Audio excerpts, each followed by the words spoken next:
LK Entertainment।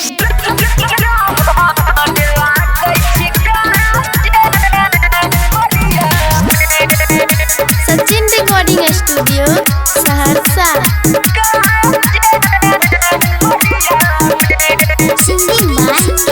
धरती धन यादव।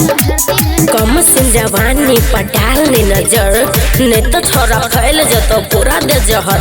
हमर चरहल जवानी शुद्ध कुआं का पानी। हमर चरहल जवानी शुद्ध कुआं का पानी। छोड़ पीना तू कैसे निकाल के। ओदा कली एक दिल पर हमर दिल गला उड़ाई।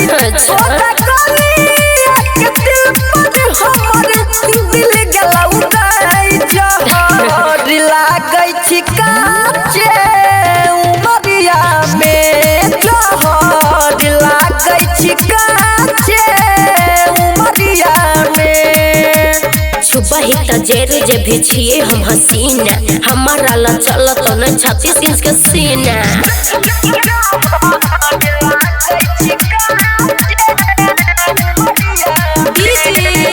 Sachin recording studio Saharsa.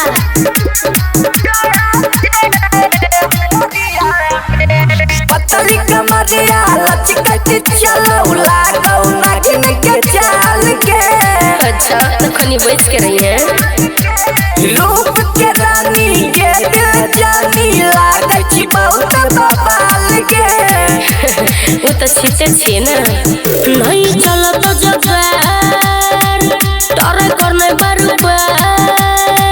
नहीं चलो तो जगार तारे करने बरबार। बम छिए हम अलगा मिसाइल के। ओदा कली एक दिल पर हमर दिल गला उड़ाई। ओदा कली एक दिल पर हमर दिल गला उड़ाई। जहर लागै छी काचे उमरिया में। जहर लागै छी काचे उमरिया में। सेक जे भी रोटी जेना बाबू ई होठ पर। भीख मांगे नजर ए भी दिन रात रोड पर।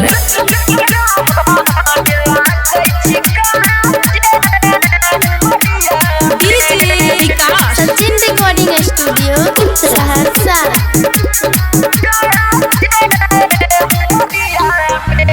अखियाँ नसीली ओठ रसीली कपड़ा लगावे कभी तके। अच्छा तो तोरा की छाती फटे छो। राइटर कृष्णा धरती धन पीछा में छोड़ता अंकित के। हमर खेबे लग सट न रहत तोहर नियत छगलत। सुमन सोना सन सट तोहर नियत छगलत। तर पे भी न कहता घर में। ओदा कली एक दिल पर हमर दिल गला उड़ाई। ओदा कली एक दिल पर हमर दिल गला उड़ाई। जहर लागै छी काचे उमरिया में। जहर लागै छी काचे उमरिया में।